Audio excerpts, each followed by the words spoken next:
Now we'll go back and peel this.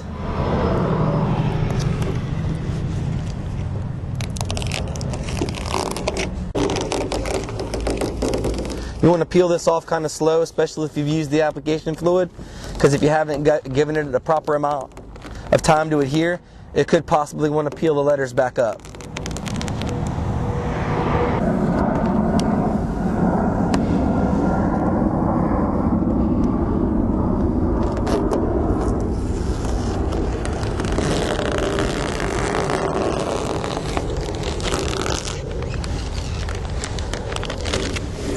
After you've laid down the black, next thing we have to do is work on this rivet. I spoke earlier about a heat gun or a blow dryer, and here it is in action. You just simply turn it on, keep it a good distance away. You don't want to get too close because it will melt the vinyl. So you just want to kind of get it close enough, you know, so if it starts to burn your finger, you've concentrated it too long. You just basically want to soften up the vinyl, especially in colder weather. Once you've got it softened up, you just take the corner of your squeegee and you just tuck it down into the corner real tight. Just keep applying the heat. As long as you're not doing too much, it can't hurt. And just be consistent, stay on it, and it should tuck up very nicely like that. Now if you happen to get bubbles in your vinyl, it is okay. You have not messed up. You just needed something simple to take care of it. What we have around the shop would be an X-Acto knife, but what you may have around the house might be a safety pin, a sewing needle, anything of that nature. All you do is just basically take your point, just poke the bubble, and rub it out with your finger. Do this as many times as necessary to get the finish you were looking for. Now, as I mentioned in the beginning of the video, there's these little black pieces right here. It's like registration marks. You just line these up, and when you lay it, it should just lay down right where it should be.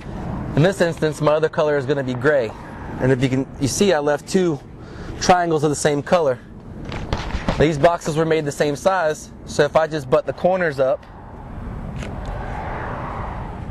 like so, you touch down the tape. You can also lift it up and try to look and make sure. You do the same thing with your hinge, half and half. Follow the same rules. Isolate the U, considering that's where we're going to have the rivet. When you lay vinyl over a rivet, sometimes it will deform the letter just a little bit. It's the nature of the game. There's nothing you can do about that. This is where, if you're doing a 2-layer graphic with a drop shadow, this is where taking that rivet out might work better for the application. In this one, I'm going to attempt to lay it over and we'll see how it turns out. With everything in place, I'm going to peel my paper back. Same rules apply. Start from the middle, even pressure.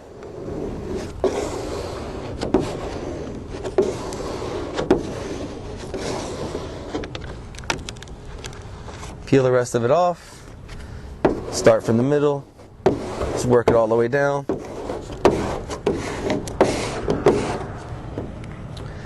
Just keep on working on the line.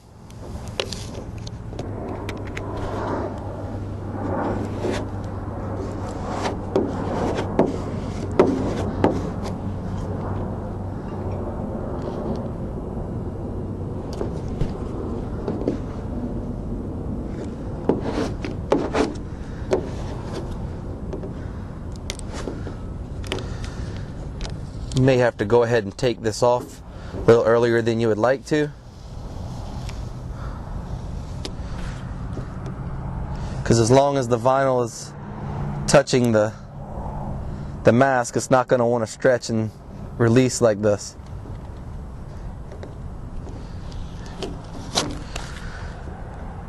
As I was explaining, didn't quite match up because in fact on this letter it did tuck in a little bit over the rivet, so now you can see a little bit of the rivet in between the two layers of the colors. This is why taking it out and putting it in would be better. Or if you can avoid it altogether, that's fine too.